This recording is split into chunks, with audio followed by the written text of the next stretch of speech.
All right, let's Absolutely. dive right in. You have Okay. this super fascinating thing that you do called the triangle approach, Yes. which I Yes. assume has nothing to do with Bermuda. And No. so I want to hear what it actually does have to do with. Okay. If I, in the beginning of meeting a patient, know their blood, their metabolic function, I know their genomics, and I know their gut, which we say is the connection between the two, right? So your DNA is your structure, it's your always, it's what you have to work on. Your metabolics is your blood work, that's how your body's functioning right now. The gut is the connection between the two. So I said, okay, if I could get all of that at one time and then use more of a team approach to kind of evolve their health journey over a year, could I get much better outcomes, do better, faster, and more long lasting for the patient? And it was really exciting and fun with the stuff we saw. So when our patients come in, they get our triangle, and then we put those three pieces of the patient together. And now we have insight into how our patient is made working right now and what we need to do to get them as healthy as possible. That's very different than if I only had blood work or if I only had genetics or whatever else you want to say. So that got really fun because now we're doing it across a lot of patients and building data around that. And we can kind of prove that if we look at people from those three aspects and put them together, now we can go down roads and kind of do a discovery with them, if you will, that just isn't possible doing it the old way, but using science. And so it's the most personalized science we can get with our patient. So it gets Right, really exciting. right. That's what is so fascinating about all of this new data. So, Mm-hmm. one thing I really want to dive into here is gut mapping.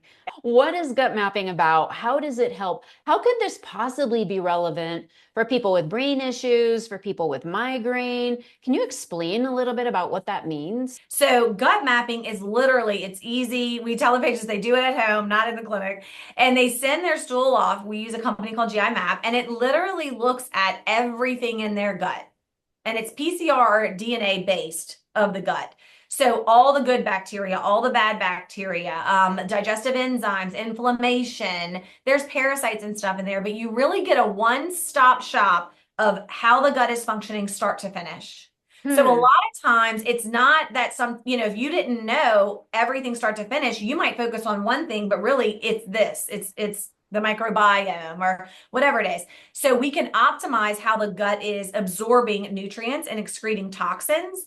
And then you're flowing everything from the gut to the brain in the most optimal way. Okay, so inflammation. Everybody with migraines has heard about inflammation. The Right. first thing you do the first time you get a headache when you're a kid is take an anti-inflammatory. So, Mhm. we know from the get-go that inflammation is part of it. I think what surprises some people is that the source of that inflammation can be in the gut. So, can you Mhm. talk a little bit more about that? Like, how do you know on that test that there's inflammation for them, that that's a part of their problem? What are some of the things that might be causing it? How do people really work on that? On the one hand, you're looking at microbiome and kind of overgrowth of maybe bacteria that would be there, but not at high levels. So what's good about the gut map is you are directly looking at, do you need a probiotic? Do you not? Right? I mean, you could overdo that. So, and there might be, take this probiotic if you have headaches. Well, how do you know that that's really the issue, right? So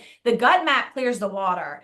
When you talk about inflammation, that would, in my opinion, would be secondary to if the microbiome's off. It gives you actually measures of that. Things like calprotectin that are indicators of actually Crohn's and ulcerative colitis.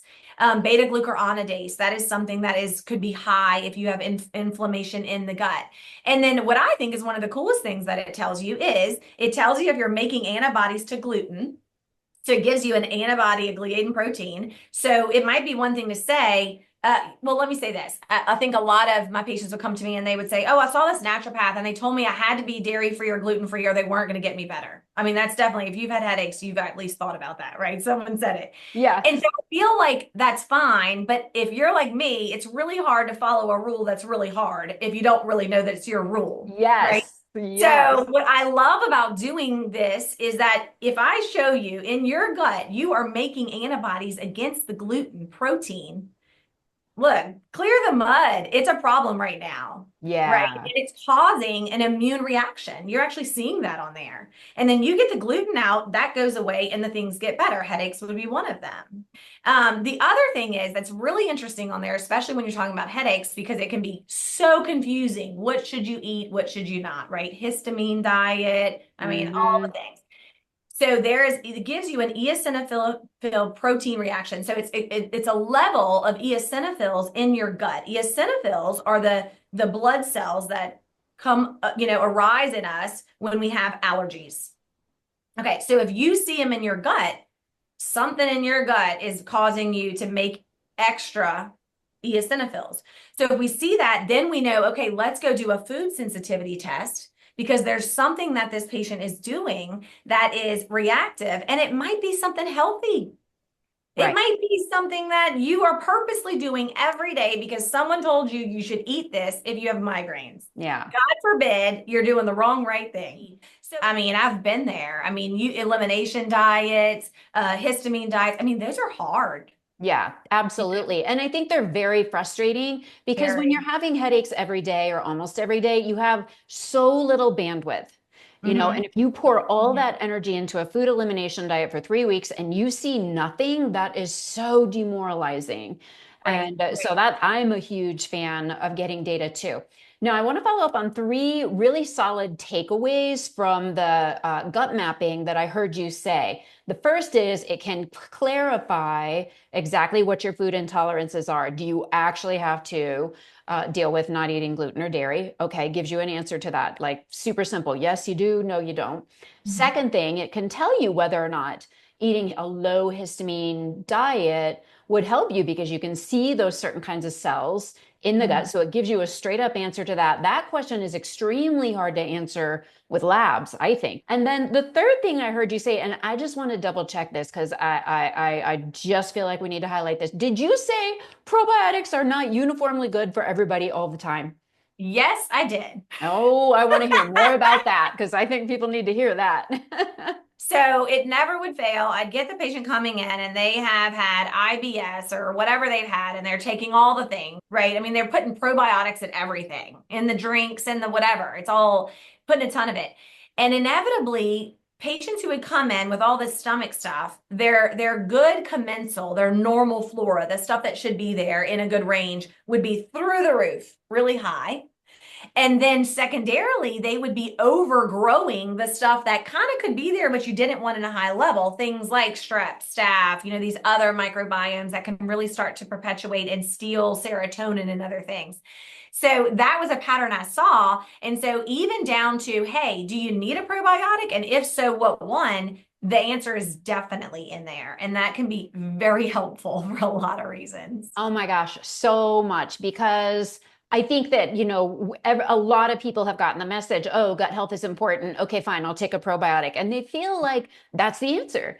Okay, Right. check that box. I did that. I don't feel better. Clearly, I don't have a gut health problem. Mhm. And, I really want to emphasize for people like it's more nuanced than that. It's often not so straightforward that you can Right. just say, okay, check the box. I did that. My gut is fixed. What Right. else is Right. wrong with Right. me?